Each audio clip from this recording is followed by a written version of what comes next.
ನಾವು ಮಾಡ್ಕೊಂಡಿದೀವಿ ಇದೇ ಒಂದು ಕಾರ್ಯಕ್ರಮದಲ್ಲಿ. ಜೊತೆಗೆ ನಾವು ಒಂದು ನಿರ್ಗತಿಕರಿಗೆ ಒಂದು 50 ಜನರನ್ನ ಗುರುತಿಸಿ ಒಂದು ಫುಡ್ ಕಿಟ್ ಕೊಡುವಂತ ಒಂದು ಕಾರ್ಯಕ್ರಮವನ್ನು ಕೂಡ ಈ ಒಂದು ಕಾರ್ಯಕ್ರಮದಲ್ಲಿ ನಾವು ಹಮ್ಮಿಕೊಂಡಿದ್ದೀವಿ.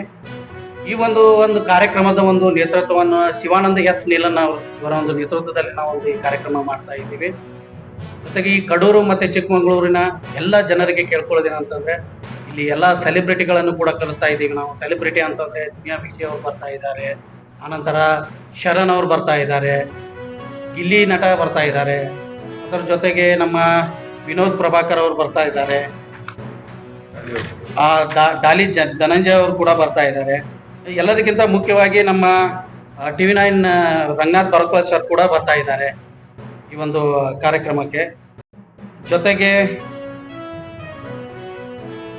ರಕ್ಷಕ್ ಬುಲೆಟ್ ಅವರು ಬರ್ತಾ ಇದ್ದಾರೆ. ಆನಂತರ ನಮ್ಮ ಒಂದು ಸಂಗೀತ ಸಂಜೆಯನ್ನು ಕೊಡೋಕೆ ರಾಜೇಶ್ ಕೃಷ್ಣನ್ ಅವರು ಕೂಡ ಬರ್ತಾ ಇದ್ದಾರೆ.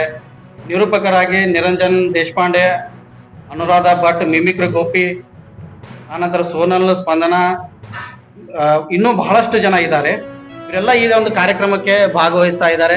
ತಾವು ಕೂಡ ಈ ಒಂದು ಕಾರ್ಯಕ್ರಮಕ್ಕೆ ಭಾಗವಹಿಸ್ಬೇಕಂತೇಳಿ ನಮ್ಮ ಮಾಧ್ಯಮದ ಮುಖಾಂತರ ಜನರಲ್ಲಿ ನಾನು ಕೇಳ್ಕೊಳ್ತಾ ಇದ್ದೀನಿ.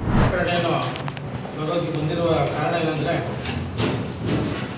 ಶ್ರೀ ಜಗದ್ಗುರು ಬಸವಮಾಚಿದೇವ ಆಸ್ಥಾನ ಚಿತ್ರದುರ್ಗ ಮಠ ಇವರ ನೇತೃತ್ವದಲ್ಲಿ ಹಾಗೂ ಉತ್ತರ ಕರ್ನಾಟಕ ಮಡಿವಾಳ ಸಂಘ ಹಾಗೂ ಚಿಕ್ಕಮಗಳೂರು ಸಂಘ ಬೆಂಗಳೂರು ಇವರ ನೇತೃತ್ವದಲ್ಲಿ ಒಂದು ಫ್ರೀಡಂ ಪಾರ್ಕ್ನಲ್ಲಿ ಬೃಹತ್ ಪ್ರತಿಭಟನೆಯನ್ನು ಹಮ್ಮಿಕೊಂಡಿದ್ದೇವೆ. ಕಾರಣ ಏನಂದರೆ, ನಾವು 2009ರಲ್ಲಿ ಸನ್ಮಾನ್ಯ ಶ್ರೀ ಯಡಿಯೂರಪ್ಪನವರು ಒಂದು ಅನ್ನಪೂರ್ಣಮ್ಮನ ವರದಿಯನ್ನು ಜಾರಿ ಮಾಡೋದಕ್ಕೋಸ್ಕರ ಒಂದು ಸಮಿತಿಯನ್ನು ರಚಿಸ್ತಾರೆ. ಆ ಸಮಿತಿಯಲ್ಲಿ ಅನ್ನಪೂರ್ಣಮ್ಮನವರು ವರದಿ ಕೊಡ್ತಾರೆ.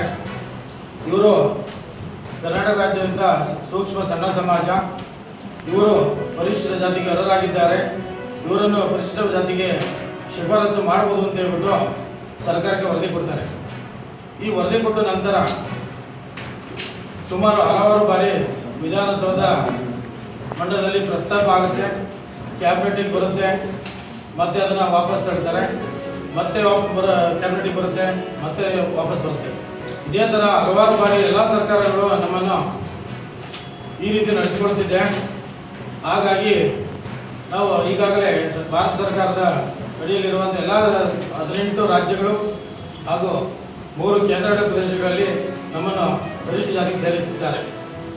ಈಗ ಆಂಧ್ರ ಪ್ರದೇಶದಲ್ಲಿ ಈ ಒಂದು ಪ್ರಕ್ರಿಯೆ ಪೂರ್ಣ ಹಂತದಲ್ಲಿದೆ. ತಮಿಳುನಾಡಲ್ಲಿ ಈಗಾಗಲೇ ಸೇರಿಸಿದ್ದಾರೆ, ನಮ್ಮ ಅಕ್ಕಪಕ್ಕದ ರಾಜ್ಯಗಳಲ್ಲಿ ಆಲ್ರೆಡಿ ಸೇರಿಸಿದ್ದಾರೆ. ಆದರೆ ನಮ್ಮನ್ನು ಇಲ್ಲಿವರೆಗೆ ಪರಿಗಣಿಸಿಲ್ಲ. ಹಾಗಾಗಿ ನಮ್ಮಲ್ಲಿ ಒಂದು ಊರಲ್ಲಿ ಒಂದು 5 ಮನೆ 10 ಮನೆ ಈ ಥರ ಯಾರಿಗೂ ಜಮೀನುಗಳಿಲ್ಲ, ಕುಲಕಸುಗಳನ್ನು ಮಾಡಿ ಜೀವನ ಮಾಡ್ತಾರೆ. ಹಾಗಾಗಿ ನಮ್ಮನ್ನು ಈ ರೀತಿ ನಡೆಸಿಕೊಳ್ಳೋದು ಎಷ್ಟು ಸರಿ ಸರ್ಕಾರಗಳು ಅಂತ ಹೇಳ್ಬಿಟ್ಟು ನಾವು ಪ್ರಶ್ನೆ ಮಾಡ್ತಾ ಇದ್ದೀವಿ.